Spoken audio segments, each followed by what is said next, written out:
Welcome to The Lantern. To all of you watching in Nigeria and around the world, I am Babajide Ogunsanwo. Tonight, we shift our focus to Nigeria's 2023 budget. How much does the government want to spend? Where will it get the money? How will it spend the money? But most important, how much will this budget affect you? Later on the show, I will take a look at the state of the race to Nigeria's 2023 general elections. But first things first. 6 decades ago, what was Nigeria's annual budget? When the late Queen of England ceased to be called Nigeria's head of state, the country's budget was less than 200 million naira. Then, there were only 15 million families living in Nigeria. Though living in Nigeria of the 60s was not perfect, some of the Nigerians that rocked the 60s tell me, Jide, life in Nigeria was sweet. They tell a story that may sound implausible.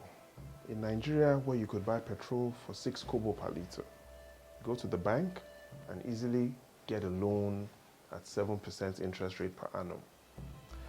Your father didn't really need to know anyone for you to get a reasonable job. The unemployment rate then was less than 2%. That was the Nigerian dream. But a lot has changed since the 60s. Since 1963, the country's population has grown by 300%. The government's budget has increased by 10,000%. Yet, according to the World Bank, more than half of the country's urban population still live in slums. Why? One reason is that though the country has grown bigger, it may not be healthier. Let me make myself clear. If obesity was a country, it would be called Nigeria. For 1 minute, I want you to picture Nigeria as the name of a person. Picture an obese man that wants to exercise, an obese man that wants to run on a treadmill. How long do you think this man will run before he runs out of breath? Well, let's start tonight with the good news. The good news is that Nigeria is big, the largest population in Africa. Nigeria is so big and growing so fast that the country with the second largest population in Africa, Ethiopia, is still trying to cross where Nigeria had left since 1999, 120 million citizens.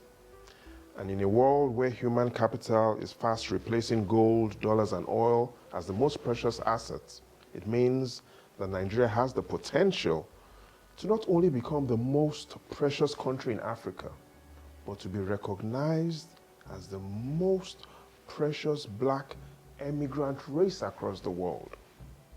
Now to the bad news. Nigeria's obesity has led to a heart disease, but it is not terminal. In another 7 months, it will be 24 years since Nigeria started its walk on a new path to full democracy. When this journey started in 1999, the priority was to lead to the promised land, the 70 million Nigerians who were categorized as poor. We are now more than 2 decades into the journey. The poor have given birth to more poor. So today's government has a bigger headache: how to lift 100 million Nigerians out of poverty. In simple words, for several families, the Nigerian dream seems more like a nightmare. In 1999, President Obasanjo presented a budget of 470 billion naira to the National Assembly. Last week, President Buhari presented a budget of 20 trillion naira to the National Assembly. But what is similar, what is different, if any, in these budgets? We will take a break here to look at some of the best pictures of the week. But when we return, I will analyze the 2023 budget and more.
Welcome back to The Lantern. We begin tonight's analysis with the words of Christopher Wallace, an American rapper better known by his stage name, the Notorious B.I.G. More money, more problems. But does this mean that if you have less money, you will have less problems? I think it depends on who you ask. For example, if you ask the president, he may tell you that Nigeria for now has less money, but more problems. Listen carefully to what I'm about to tell you. After winning Nigeria's presidential election in 2015, President Buhari presented his first budget to the National Assembly on the 22nd of December. Then, it was a 6 trillion naira budget, the largest in Nigeria's history. That budget was nicknamed Budget of Change. You see, the Budget of Change was so important because by the end of 2015, the national unemployment rate was 29.2%, the highest in Nigeria's history. The Budget of Change was a ray of hope for millions who were jobless. We are now in 2022. If you thought a 29% unemployment rate was bad, the last report on unemployment rate now reads 56%. This means that more than half of the Nigerians who are in the labor force are either unemployed or underemployed. In simple words, more than half of Nigerians who should have a job are not smiling. President Buhari has presented 8 budgets. The federal government has spent 30 trillion naira. Yet, Nigeria's economy, as measured by its real gross domestic product, GDP, has only grown by 7% within this period. In his important book on inequality, Professor Thomas Piketty, who is one of the highly revered economists in this generation, made it clear: collective prosperity falls when the economy does not grow as fast as the population grows. The question is collective prosperity falling in Nigeria? Going by the extensive research of Professor Piketty, yes, collective prosperity is falling in Nigeria. This is because in the last 6 years, Nigeria's population has grown by 15%, but the economy has only grown by 7%. But let's be clear, the president or the federal government alone should not be held responsible for the rise or fall in the standard of living. The states, local governments, families, corporations, businesses, institutions all have a role to play in how a nation turns out. But like a game of football, the coach must take responsibility for how good or badly his players play. This week, 3 questions have been on the top of my mind. The first of these 3 questions: what are the similarities and differences between the first budget of the Fourth Republic that was presented in November 1999 and last week's budget for 2023? The most important similarity: crude oil. You see, in 1999, President Obasanjo presented a budget for daily crude oil production of 1.8 million barrels. Almost 24 years later, Nigeria's crude oil production estimates still remains approximately the same. So, what is the most important difference between the budget of 1999 and 2023? The budget deficit. In 1999, the proposed budget deficit was only 6% relative to the size of the budget. In 2023, the proposed budget deficit relative to the size of the budget, 50%. Now to the second question: where will the money for the 2023 budget come from? Going by the blueprint from the Budget Office, more than half of the money the government intends to spend next year will be borrowed. Finally, where is the money going? Number 1, recurrent spending, 8.2 trillion naira. Number 2, debt repayment, 6.5 trillion naira. Number 3, capital spending, only 4.9 trillion naira. Putting all these together, in 2023, Nigeria's federal government is having less money and more problems. We will take a break here to listen to the voice of the common. But when we return, I will take a look at the state of the race to the general 2023 elections.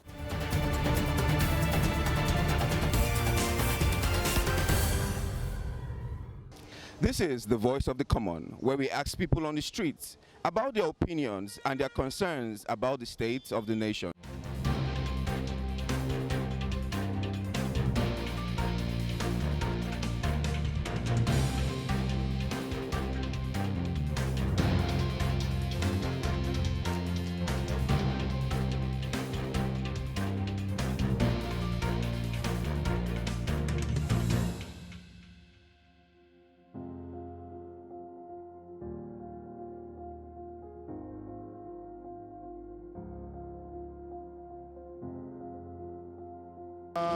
I think corruption. Why? Because it has a trickle-down effect on every sector of the economy. It has a trickle-down effect.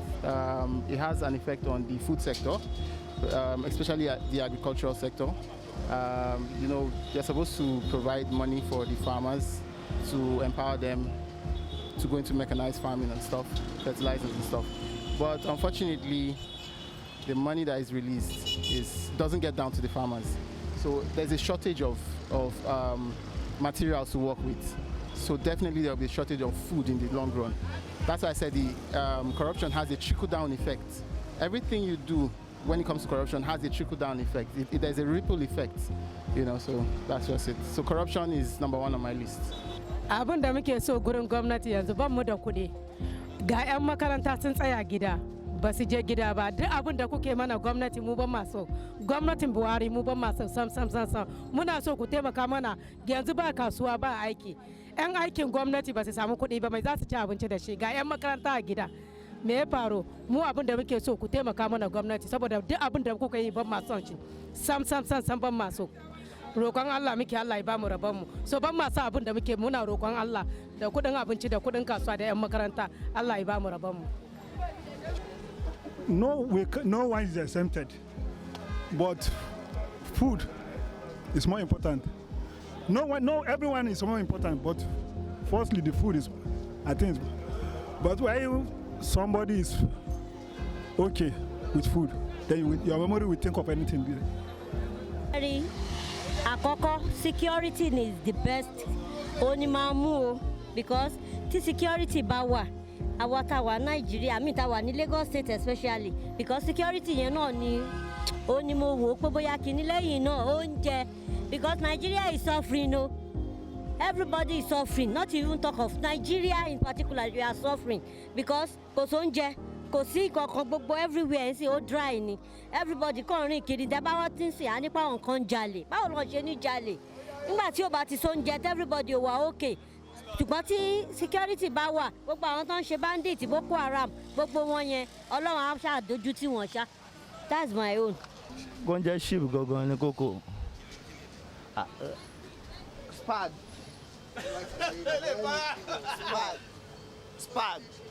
Tàǹtà tí wọ́n rà ní 300.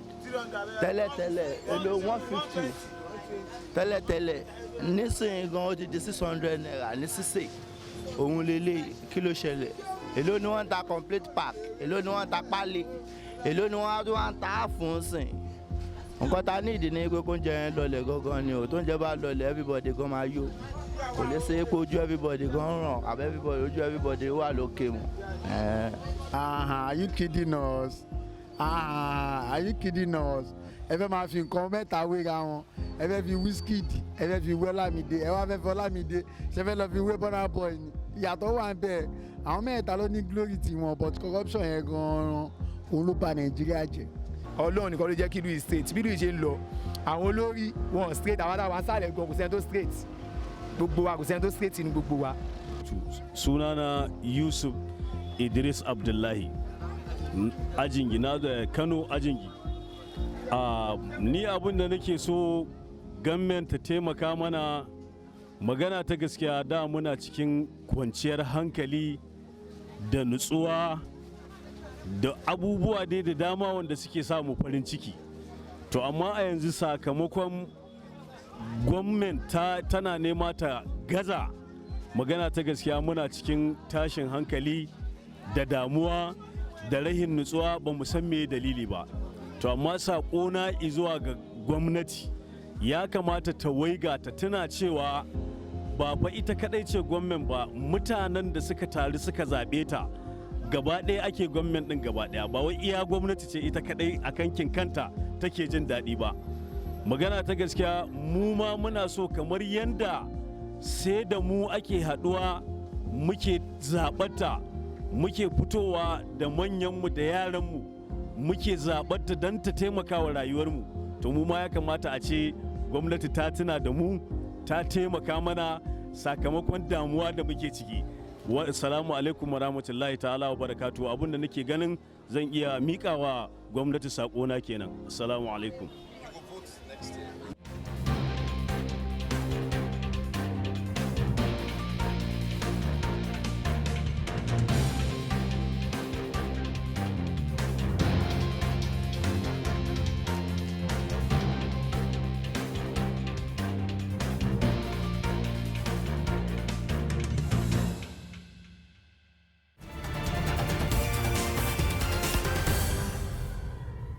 Welcome back to the Lantern.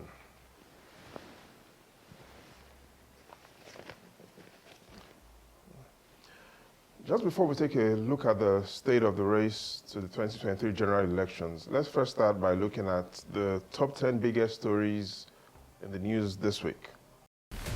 These are the top 10 biggest stories for the week. At number 10, the Central Bank of Nigeria stated that Nigerians spend $609 million on foreign education in 8 months. NAFDAC destroys 1.7 trillion naira worth of tramadol in 5 years.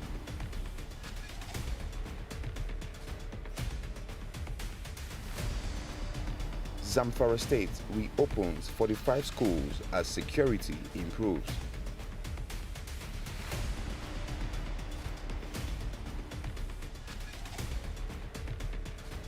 The Defense Headquarters says no state government has the license to acquire or use automatic weapons on citizens.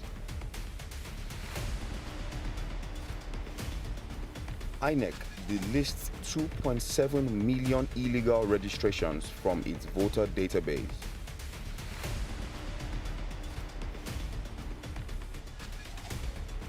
The federal government of Nigeria approves construction of Lekki Airport in Lagos.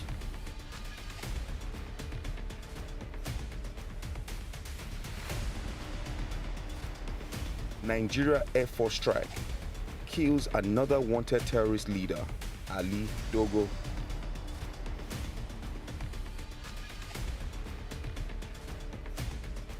Court of Appeal acquits Nnamdi Kanu.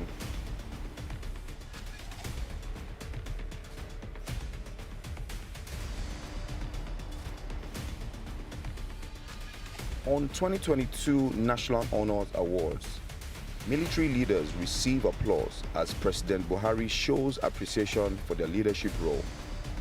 For the number one biggest story of the week, the Academic Staff Union of Universities, ASU, aborts 8-month-old strike. And these are the biggest stories of the week. It is 19 weeks to go. Nigeria's 2023 general election. Tonight, our attention is on how many people will determine who becomes Nigeria's president. Why is this important? I will explain. In Nigeria, like many others, once a citizen turns 18, you become eligible to vote. The question tonight is, since 2019, how many Nigerians have turned 18? How many of these newly qualified to vote have registered to vote? And how many Nigerians will then likely vote next year? So the first question, how many Nigerians have turned 18 since the 2019 general election? You see, according to the National Population Commission and the Bureau of Statistics, Nigeria's annual population growth estimate is 3.25%. A demographic analysis of Nigerians who are the age of 14, 15, 16, and 17 in 2018 reveals that in the last 4 years, at least 15 million Nigerians are now 18 years old and have become eligible to vote. Now the second question. How many of the 15 million newly qualified to vote have registered to vote? Only INEC can give us the data. In the days ahead, I expect that the Independent National Electoral Commission will not only release the number of Nigerians who have registered to vote since 2018, but I expect the Independent National Electoral Commission to release their demographic details. This will allow you, researchers, historians, campaign strategists, to know if those that have registered to vote since 2018 are only those that have qualified to vote recently, or they are those that have been qualified to vote before but never registered to vote. The data will let us know if younger Nigerians are getting more or less interested in participating in elections. If they're getting more interested, we then may find out why. If they're getting less interested, we then must find out why and what needs to be done. The data will also let us know the gender, location, and profession of those that are interested or not interested in voting. Finally, how many Nigerians are likely to vote next year? If you take a look at history, you will be confused. For instance, 2 decades ago, when Nigerians voted in the 2003 presidential election, the records reveals that 39 million Nigerians turned up to vote. In 2007, lower turnout, 35 million. What about in 2015? Lower turnout, 28 million. In 2019, even lower turnout, 27 million. So, what will happen next year? Several known and unknown factors influence voter turnout in Nigeria. But if we can't predict how many people will vote next year, can we at least predict which zones will determine who wins or loses? Or can we even predict who will win? We will find out next week. Thanks to all of you for being a part of tonight's show. God bless you, and I'll see you this time next week Sunday.